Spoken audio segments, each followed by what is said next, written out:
بسم اللہ الرحمن الرحیم اللہم صلی علی محمد النبی الامی وعلی آلہ وسلم تسلیما۔ ناظرین، فرانس کے صدر نے کہا کہ اسلام پوری دنیا میں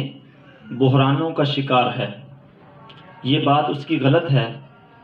مسلمان کمزور ہو سکتے ہیں، مسلمانوں کو چیلنجز کا سامنا بن سکتا ہے، مسلمانوں کو مسائل درپیش ہو سکتے ہیں، لیکن اسلام پوری دنیا کے لیے دین بن کر آیا ہے، اور پوری دنیا کے لیے اور ہر زمانے کے لیے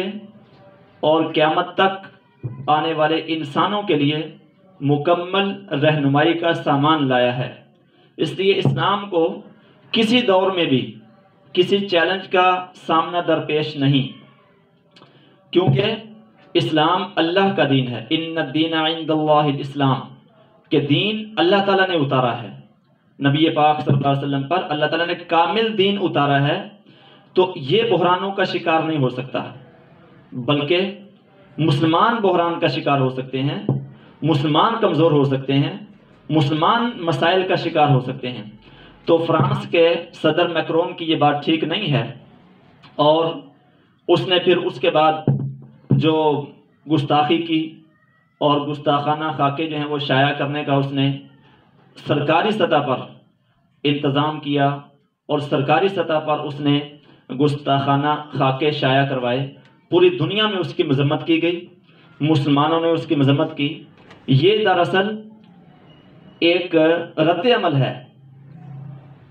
جو صدر ہے اس کا بھی یہ رد عمل ہے، اس کی طبیعت کا، اس کی سوچ کا ایک رد عمل ہے، جس کو بہت سارے فورم پر ڈسکس بھی کیا گیا کہ وہ ایک عورت جس کو وہ ایئرپورٹ پر وصول کرنے گیا تھا، مالی کے مجاہدین نے جسے گرفتار کیا اور 4 سال کے بعد اسے چھوڑا، اور جب وہ اسے وصول کرنے گیا تو اس نے سکارف پہنا ہوا تھا، اور اس کی توقع کے اور اس کی سوچ کے برعکس، کیونکہ اس کی سوچ کیا ہے کہ پوری دنیا کے مسلمانوں کو ذلیل کرنا اور پوری دنیا میں اسلام کو ذلیل کرنے والوں کا تعاون کرنا۔ تو چونکہ یہ سوچ لے کر گیا تھا کہ وہ 4 سال مسلمانوں کی قید میں رہ کر آ رہی ہے، وہ مسلمانوں کے خلاف بہت زیادہ بکواس کرے گی اور بہت زیادہ بولے گی، لیکن اس کی سوچ کے برعکس وہ سکارف پہنے ہوئے تھی، اور وہ مالی کے مجاہدین کی، مالی جو ملک ہے اس کے مجاہدین کی تعریف کر رہی تھی کہ ان لوگوں نے مجھے بڑی عزت دی اور مجھے بڑا احترام دیا، جس کی وجہ سے میں نے اسلام قبول کر لیا۔ تو یہ گویا کہ اس کی سوچ کی شکست تھی، اس کے ذہن کے اندر جو ایک خاکہ تھا اس کی شکست تھی۔ پاکستان سے جانے والی آسیہ ملعونہ وہ بھی اس کے پاس جا کر پناہ لیتی ہے۔ تو یہ جو فرانس کا صدر ہے میکرون، یہ اسلام دشمنی میں بہت آگے جا چکا تھا، تو اس کی سوچ کو چونکہ شکست ہوئی، اس وجہ سے اس کے رد عمل کے طور پر اس نے یہ کام کروایا، اور وہ عورت اس نے اسلام قبول کیا، اور اس نے کہا کہ مجھے صوفی پیٹرونن نہ کہا جائے، بلکہ میرا نام مریم ہے، یعنی اس کا اسلامی نام مریم۔ اور اسی طرح حضور نبی کریم صلی اللہ علیہ وسلم سے لے کر اب تک ہم دیکھ سکتے ہیں، نبی پاک صلی اللہ علیہ وسلم کے زمانے میں بھی مشرکین مکہ جو باہر سے لوگ آتے تھے ان کو آپ صلی اللہ علیہ وسلم کے قریب نہیں جانے دیتے تھے، کیونکہ جو بھی آپ کے قریب جاتا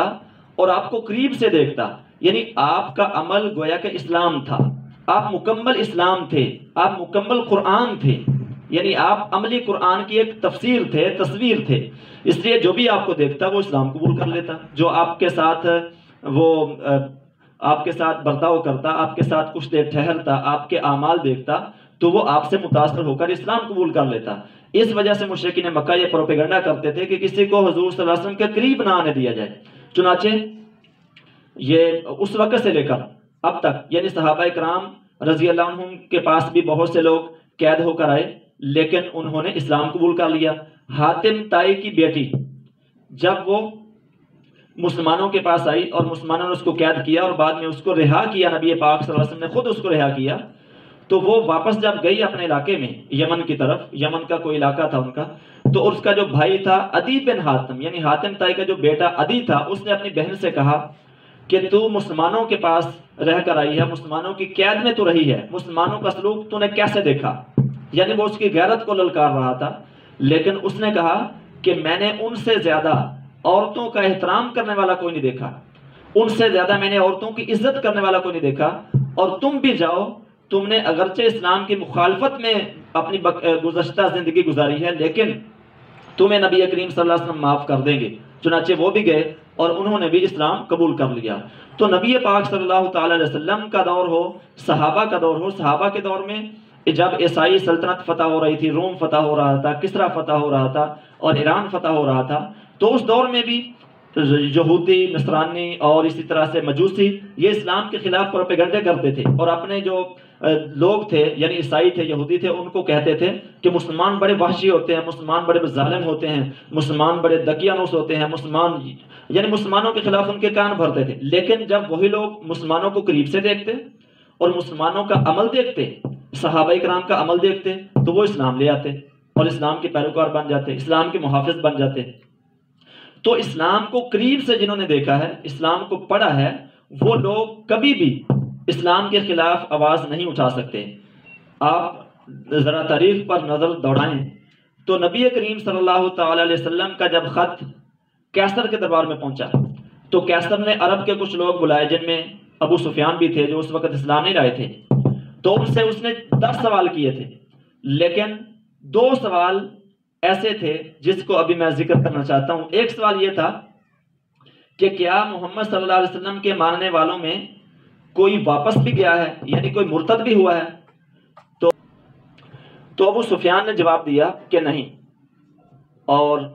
کیسر نے کہا کہ اسلام کی حالت یہی ہے کہ جب یہ دل کے اندر اتر جاتا ہے تو واپس نہیں نکلتا۔ اسی طرح دوسرا سوال اس نے یہ کیا تھا، اس نے کہا کیا ان کے ماننے والوں کی تعداد بڑھ رہی ہے یا کم ہو رہی ہے؟ تو ابو سفیان نے کہا کہ ابھی تک تو ان کے ماننے والوں کی تعداد بڑھ رہی ہے، یعنی جو بھی اس حقیقت کو پا لیتا ہے تو اس کو تسلیم قبول ضرور کرتا ہے وہ۔ تو میکرو نے جو بات کہی کہ اسلام پوری دنیا میں بحرانوں کا شکار ہے، اسلام شکار نہیں ہے۔ اسلام اب تک اور قیامت تک آنے والے تمام انسانوں کے لیے، تمام زمانوں کے لیے تمام مسائل کا حل پیش کرتا ہے، نہ کہ یہ خود مسائل کا شکار ہوتا ہے۔ اسلام میں جو تعلیمات ہیں وہ لازوال ہیں، وہ بے مثال ہیں۔ مسلمان کمزور ہو سکتے ہیں، مسلمان جو ہیں وہ مسائل کا شکار ہو سکتے ہیں، لیکن اسلام جو ہے وہ مکمل رہنمائی کرتا ہے۔ اسی طرح سے افغانستان کے اندر جب جنگ ہو رہی تھی، افغانستان کے اندر ایک صحافی عورت ایوان ریڈلی، اس کو جب انہوں نے گرفتار کیا اور جب اس کو آزاد کیا تو اس سے انہوں نے وعدہ لیا تھا کہ ہم تجھے آزاد کر دیتے ہیں،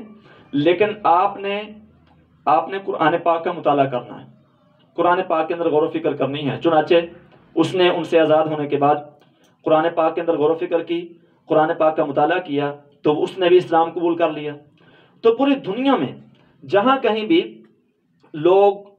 غیر مسلم، عیسائی ہوں، یہودی ہوں یا کوئی بھی مذہب ہو، وہ اسلام کو قریب سے پرکھتے ہیں، اس کو دیکھتے ہیں، اس کا مطالعہ کرتے ہیں، اس کو پڑھتے ہیں، اور وہ دیکھتے ہیں کہ اسلام تو ہماری زندگی کے لیے بڑے سکون اور بڑے آرام کی چیزیں لے کر آیا ہے۔ اسلام جو ہے وہ دنیا کی فلاح اور آخرت کی فلاح کا نسخہ لے کر آیا ہے، تو وہ اسلام کو قبول کر لیتے ہیں۔ اللہ تعالیٰ جل شانہ ہمیں سمجھ عطا فرمائے اور اسلام کا سچا پیروکار بنائے۔